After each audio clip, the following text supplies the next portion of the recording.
کا آغاز بھی کشمیر سے ہی ہوگا اور کشمیر سے جنگ شروع ہوگی اور وہ ہوتے ہوتے پھر پورے ہندوستان کی طرف چلی جائے گی.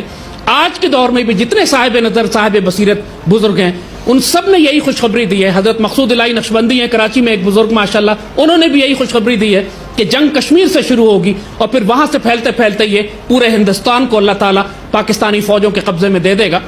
اب جو انڈیا میں ہو رہا ہے وہاں جو تصادم ہے, خود جو وہاں پہ ایک کلیش ہے, پوری جو نیکسلائٹس اور جو ماوئسٹ اور خالستانیز اور پورے انڈیا میں جو تصادم مچ گیا ہے مودی کے آنے کے بعد, اب تو بالکل نظر آ رہا ہے کہ ہندوستان کے حصے بکھرے ہونے جا رہے ہیں. اور جو انہوں نے اس وقت کشمیر میں جا کے ایک جنگ شروع کی ہے, اب پوری دنیا کو نظر آ گیا ہے کہ یہ فیشسٹ, یہ زائنسٹ, یہ ناپاک اور پلیت لوگ جو جینوسائیڈ کرنے جا رہے ہیں, اب پاکستانی ان کے خلاف کارروائی کریں گے تو کوئی پاکستان کو بلیم نہیں کرے گا.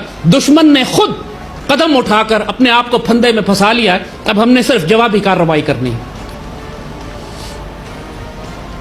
اچھا, ٹی ٹی پی یعنی تحریک طالبان پاکستان بھی یہ دعویٰ کرتی ہے زیاد احمد صاحب کہ غزوہ ہند لڑنے والی فوج ٹی ٹی پی ہے جو پاکستان کو فتح کرنے کے بعد بھارت سے جنگ لڑے گی, یعنی بھارت کو فتح کرے گی. اس پر ذرا روشنی ڈالیے. دیکھیں, یہ بہت ہی بڑا کرم اللہ تعالیٰ نے فرما دیا کہ جو خوارج ہیں, چاہے وہ آئیسس کے خوارج ہوں جو مڈل ایسٹ میں ہیں, جو ٹی ٹی پی کے یہاں ہیں, ان سب نے دین کو ہائی جیک کرنے کی کوشش کی. خوارج آئیسس والے آپ نے دیکھا انہوں نے ایک جعلی خلافت قائم کرنے کی کوشش کی, کالے جھنڈے بنا لیے. کیونکہ ایک حدیث شریف ہے رایات السود کے بارے میں, کالے جھنڈوں کے بارے میں, جس کی ٹرانسلیشن کی جاتی ہے, اور ان سب نے یہ کلیم کیا کہ ہم وہ کالے جھنڈے والے ہیں, سب نے اپنے جھنڈے نکال لیے باہر. لیکن جو عربی جانتے ہیں, جو عربی کی پرانی زبان اور ڈکشنریز کو جانتے ہیں, وہ اس بات سے واقف ہیں کہ رایات السود کا مطلب کالے جھنڈے نہیں ہیں. رایات السود کا ایک مطلب سبز ہلالی پرچم ہوتا ہے, گہرے سبز رنگ کا پرچم. سود کا لفظ جو ہے وہ گہرے سبز کے لیے بھی استعمال ہوتا ہے, باعزت اور مکرم اور معزز کے لیے بھی استعمال ہوتا ہے.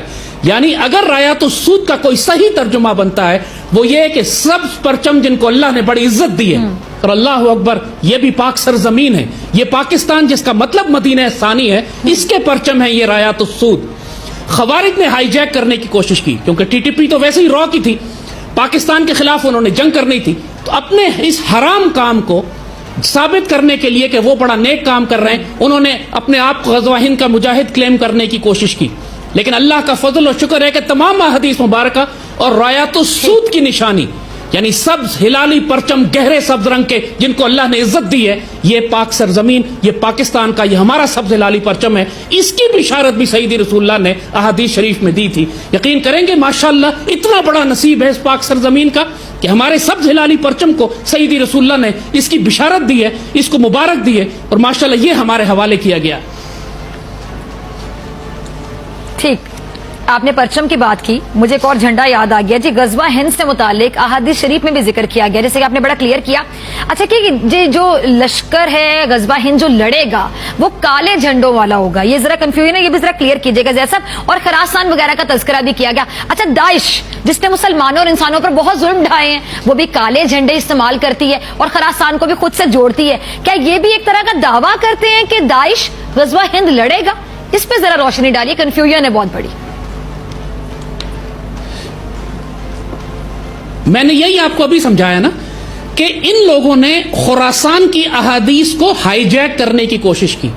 یہ پاکستان جس علاقے میں ہے, اس پورے علاقے کے لیے سیدی رسول اللہ نے کئی الفاظ استعمال فرمائے. جیسے میں نے کہا آپ نے سندھ کا لفظ استعمال فرمایا. سندھ محمد بن قاسم کے دور میں کراچی سے لے کر دیبل سے لے کر ملتان تک پھیلا ہوا تھا, آدھے سے زیادہ پنجاب سندھ میں آتا تھا. سیدی رسول اللہ نے ہند کا لفظ استعمال کیا کیونکہ یہ ہند کا حصہ تھا. سیدی رسول اللہ نے خراسان کا لفظ استعمال کیا.